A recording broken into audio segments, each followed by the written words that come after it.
હે શ્વેતવર્ણ અને અતિ પવિત્ર મહાગૌરી માતા, તમારા પવિત્ર અને શાંત સ્વરૂપને હું નમન કરું છું. તમારા દિવ્ય પ્રકાશથી મારા મન અને આત્માને ઉજ્જવળ બનાવજો અને મારા દરેક વિચારને નિર્મળતા, વિશ્વાસ અને આનંદથી ભરી આપજો. હે માં, મારા અંતરમાં રહેલા દરેક ડર, ચિંતા અને અશાંતિને દૂર કરી તેના સ્થાને વિશ્વાસ, શાંતિ અને હિંમતનો વાસ કરાવજો. મારી કુખમાં વિકસતા દિવ્ય શિશુને તમારી કૃપાથી સુરક્ષિત રાખજો અને તેની રક્ષા કરજો.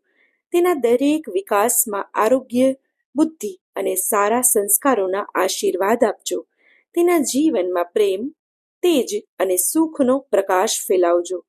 હે કરુણામયી માતા, મને ધીરજ, સહનશક્તિ અને મમતા આપજો, જેથી હું આ માતૃત્વની પવિત્ર યાત્રાને પ્રેમ, આનંદ અને સંતુલન સાથે જીવી શકું.